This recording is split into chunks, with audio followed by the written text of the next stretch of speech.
La mission d'information sur la déontologie des fonctionnaires et l'encadrement des conflits d'intérêts que vous présidez, monsieur le député. Vous faites un travail nécessaire dans le cadre de la loi de la moralisation de la vie publique et je vous en remercie. Encore plus important que la culture de la déontologie s'inscrive dans la durée à l'échelon national en développant la transparence et en renforçant les moyens des organes de contrôle.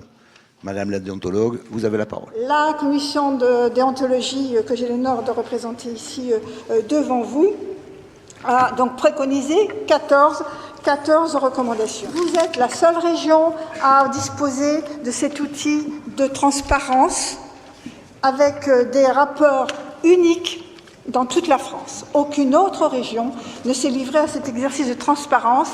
Et la transparence et prévention, transparence qui est un moyen et qui n'est pas un but. Madame Catherine Husson-Tronchin, déontologue et présidente de la commission de déontologie du Conseil régional, merci pour votre présentation qui illustre à la fois le sérieux et la rigueur des travaux que vous menez. Cette charge que vous assumez avec l'ensemble des membres de la commission est essentielle.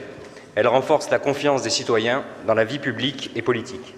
Vous avez d'ailleurs, au travers de ce difficile exercice que sont les premiers pas d'une démarche novatrice et vertueuse, su tisser un lien et une cohérence avec le travail engagé par les majorités parlementaires successives. On le voit bien, les Français sont plus exigeants, réclament plus de transparence.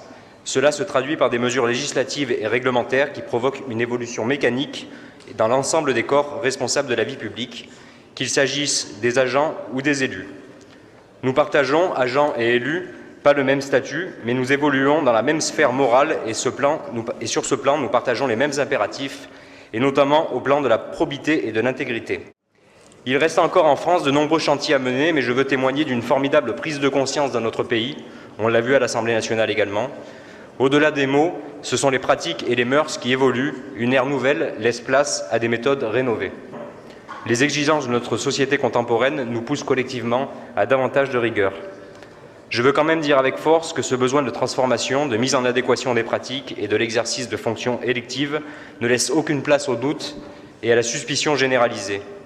Au contraire, ces démarches protègent les élus et les fonctionnaires, elles les sécurisent afin d'éviter les manipulations, les salissements et les mensonges qui nuisent à notre pays.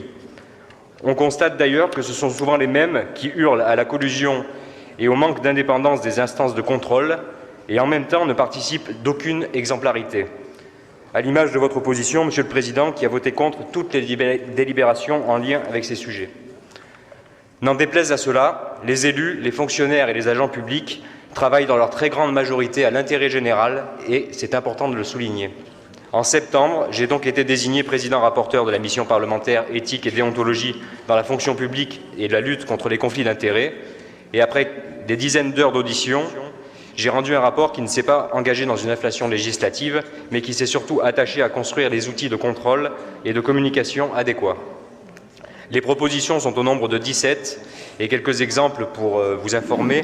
Nous prévoyons notamment la fusion de la HATVP avec la commission de déontologie, la rédaction d'une charte de déontologie commune à l'ensemble des fonctions publiques, la publicité des avis en matière de prévention des conflits d'intérêts pour les agents de la fonction publique, l'identification et le renfort de la présence des déontologues dans les fonctions publiques et mieux protéger les lanceurs d'alerte. Et on s'est inspiré, en effet, vous le disiez, Monsieur le Président, de l'expérience de la région Sud sur ces questions-là.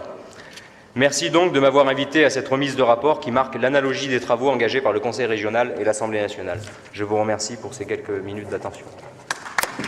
Merci, Monsieur le député, pour votre travail et pour ce que vous faites à l'Assemblée nationale, de façon à ce qu'on ne retombe pas dans les travers du passé.